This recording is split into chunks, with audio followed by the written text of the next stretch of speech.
Welcome, my friends, to another edition of the Heritage Wealth Planning YouTube channel. This could be a quick episode. I want to come live for this in case anyone's watching.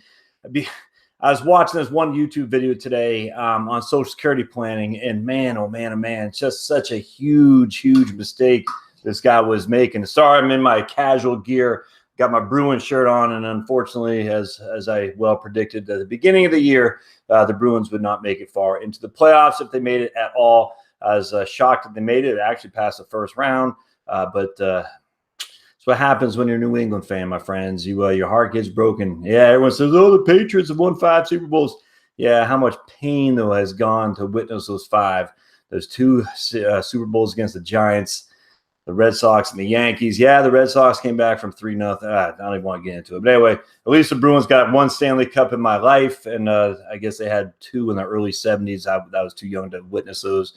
But anyway, all right, so I want to talk about this. So this guy posts on YouTube, he says, using an average life expectancy of 78.2 is what he's using, and he's advocating that you take Social Security at 62.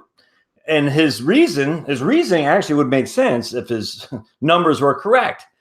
He's saying if you only live to 78, which is the average life expectancy in the United States, then you're going to most likely die before you got any money back from Social Security if you wait till 66 or heaven forbid 70 is his argument.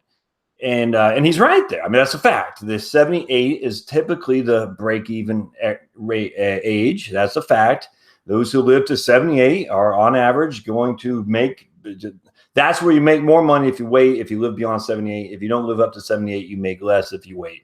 And so the idea is, like this guy's saying, because the average life expectancy is 78, you should wait. You should take Social Security early to lock in, guaranteeing you get some money and all that. And I commented on his channel. I said, man, and seemed like a nice enough guy. He was in the Navy, I presume, because but I was in the Army, so it was all good. I commented. I said, man, you're missing something huge here, and I'll share it with you in a second. And his comment back to me was legit. He goes, look, I'm single. I don't have that much money. Well, and I'm not that great health-wise. And so for him, that completely makes sense. If you're single, you don't have a whole lot of income anyway, you're not in good shape, you should absolutely take it early. I don't have a qualm with that. But if you're married or if you're in good health or if you have other assets like IRAs or whatnot, you should absolutely not take it at 62. And I want to share with you why. Because we're the guys making a fundamental mistake. Oops. I went the wrong way. All right, hold on just a second. There we go. So we're the guys making a fundamental mistake. If I can get this to cooperate, is right here. Sharing my screen. Hopefully you can see this. This is the actuarial table from the Social Security Administration, my friends. The actuarial life table from the Social Security Administration. Where are people getting the average life expectancy from is right here. A newborn baby, yes, his life expectancy, if he's a boy, is 76 years old. If she is a girl, is 81 years old. You average them roughly, and it's 78.7. That's a fact if you are a brand spanking new bouncing baby. But if you're reading Social Security, you're watching the video, you have Social Security earnings history, this is not you. In fact, in this case, let's go down to 62. If you're thinking about taking Social Security, well, you're going to take it at your earliest, which will be 62. Your life expectancy for a 62-year-old man is 20 more years, which means your life expectancy will be 62 plus 20 is 82 years old. Your life expectancy for a woman at 62 is 23 more years, which 62 plus 23 is 85. So the average life expectancy between these two is about 84 years, maybe 83 and a half. Let's just say 83. I don't care. But at the end of the day, your average life expectancy for this person is not 78. The average life expectancy is actually 83 or 84. Now, if you're 66 and you say, well, okay, now I'm 66 years old, I'm a man, my average life expectancy is 17 more years. That's 83. Right? Yeah. My average life expectancy for a woman is another 20 years. So 20 plus 66 is 86. And after you go to 70 years old here, your average life expectancy, if you survive till you're 70 and your man is 84 years old, your average life expectancy, if you survive as a woman till you're 70, is another 17 years, is 87 years old. So what happens is the older you get, the more likely you are going to live longer. And here's the issue. If this guy said, I'm going to take my average life expectancy as 78, he is shooting himself in the foot by 4 years because his average life expectancy is actually 82. If it's a woman, she's shooting herself in the foot by, what's that, not 7, 8 years or something like that. It's 23 plus 62 is 85, 7 years, because her average life expectancy is not 78, is 85 years old. And the crazy thing, my friends, this is just for people, the whole general population. If you smoke, if you don't smoke, I mean, if you're in relatively good shape and if you're educated, I mean, we have lots and lots of studies that say people who don't smoke, I got to figure out how I can get back to this. Let's see if I can't get back to me here. Let's see here. How do I get back to myself? There we go. Okay, good. So if you don't smoke and you're educated, and I guess that means a BA, I don't know, a college degree of some sort, and you're in relatively good shape and eat well or decently enough, those average life expectancies are not applicable to you in the least. So you shouldn't follow those average life expectancies. What you should follow instead is what's specific to you. And if you're 62 years old, you say, I'm a man, I'm in pretty good shape, I'm 62. The average life expectancy for the population is for me to live another 20 years, which is till I'm 82. And I'm probably in better shape than the average person because I don't smoke, I have a bachelor's degree, or I eat okay, and I'm not morbidly obese or something like that.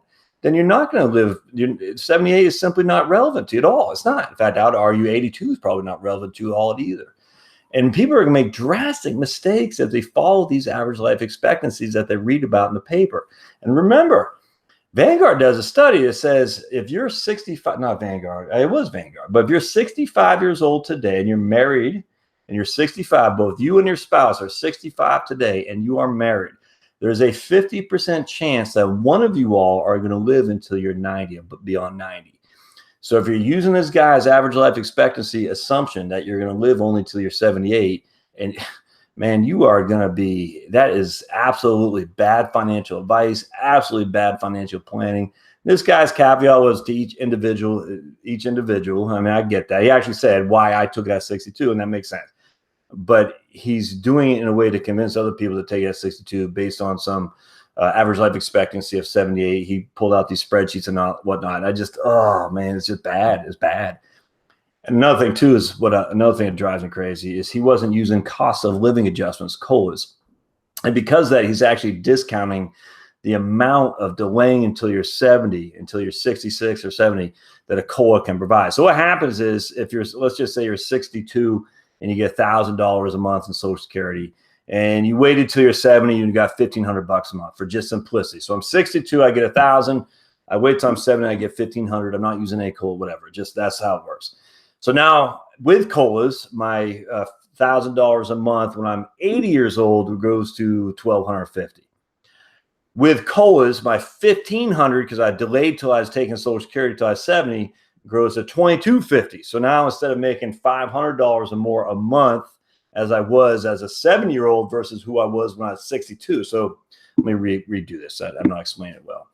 So you take two people. One's at 62. He files for Social Security. He gets $1,000 a month. You take guy B.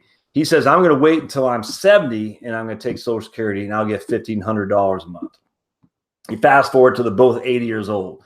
The one guy gets, for simplicity, he gets $1,500 a month, the first guy. All right. The second guy gets $2,000 a month when they're both 80 years old. All right. So the first guy gets $1,500. The second guy gets $2,000. A $500 difference there. All right. The first guy is making $500 a month less than the second guy because the first guy took it earlier. It makes sense. Now you go to 85. The first guy is now going to be making $750 a month less than the second guy. So the first guy is making $1,750. The second guy is making $2,500. Now you go to 90. The first guy is making $2,000. The second guy is making $3,000. So it's $500 a month more for the second guy at 80. $750 more for the second guy at 85. $1,000 a month more for the second guy at 90, and so on. And I'm just literally pulling these numbers out of the air, but that's how it works. With cost of living adjustments, the longer you wait to take Social Security, the more in terms of actual dollars do you get when you start getting the Social Security benefits kicking in. And the reason is simple. The cost of living adjustments are the same for both people. Both people get whatever it is, 2.6. So, but if I get 2.6 at, I'm going to get my calculator. If I'm getting 2.6% at $2,000 times 2.6%, I'm getting $52. If you're getting 2.6 at $1,500 times 2.6, you only get 39. All right. And that's how it progresses. So next time, instead of I'm getting $13 more, I'll be getting $18 more. I'll be getting $24 more. I'll be getting $50 more, so on and so on. So not only do you get more money from a dollar percentage by waiting, and again, if you think you're not going to survive beyond 78, then by all means, take it early. I don't care. I'm not convincing you not to do that. But you're going to get more money as a dollar because you waited. And as long as you live beyond 78, it'll be more beneficial to you. That's just factual. But you'll be getting more and more and more dollar relative to the person who took it at 62 because it starts spreading. It starts growing wider and wider and wider. Lastly, you cannot overlook the fact either, my friends, is that on top of that, if you're married and you die, now I'm 4 years older than my wife. So my wife is a woman, I'm a man. Just that two things right there alone tells you I'm going to die first. She's 4 years younger than me. As a woman, I'm certainly going to die first. When I die, I want to leave her the biggest benefit I possibly can, which means if I take that 70, that's the way to do it because my benefit, she'll lose her own benefit and she'll step into mine. If I'm the higher earner, then you want to delay your benefit as long as you can. So if your spouse survives you, he or she can lose his own benefit, which would be smaller, and step into your benefit. I know it's complex as all can be. That's why I say, look, don't do this on yourself. If you need help, for the heaven's sake, contact somebody. Contact me. This guy named, what's his name? Devin Carroll. A guy named Devin Carroll. He got a good YouTube channel too. You got to contact somebody. Get some help on this stuff to run some numbers, for heaven's sake. Get Larry Kotlikoff's software. Maximize my Social Security. I think it's $50. You pay $50. You can run all the different plans you want on yourself. It's wonderful software. Larry Kotlikoff is the guy who wrote the book, Spend It Till the End. He actually wrote the books on how to maximize Social Security. That one of the reasons Obama changed the law, and he really needed to in 2015, because Kotlikoff's strategy is really making this system get real on a tipping point for sure. So, and I interviewed Kotlikoff actually on my podcast. So if you go to the Josh Scanlon podcast, you can see my interview I did with him. So that's all I want to say. Do not, for heaven's sake, do not fall for the idea that your life expectancy is what you read in the paper. It is not. Your life expectancy is contingent on how old you are today. That is your life expectancy. It has nothing to do with what you read in the paper. Go to the Social Security actuarial table. Say, I'm 62-year-old female. I know my life expectancy is another 23 years. And again, that's the society at large. That's people who smoke. That's people who are, just all those people. If you take out those people, if that's not you, if that's you, don't take out those people. But if that's not you, if you're in relatively good shape, you're highly educated is just a bachelor's degree. We have tons of studies on this stuff that says the more educated you are, the better off you eat, the more likely you don't smoke. Those three things go hand in hand, which means you're going to live longer than the average person, rightly or wrongly. I don't care. I'm just stating the facts. That is the facts. So don't fall for the falsehood that you're going to die at 78. Simply not true. All right. Hope this is helpful. Comments below, please. Oh, not thumbs down. Thumbs up for me. Don't forget to put comments below. Always subscribe. And then go to heritagewealthplanning.com. You see my blog post and other videos and podcasts that I do. All right. We'll see you next time on the Heritage Wealth Planning YouTube channel. Thanks, guys.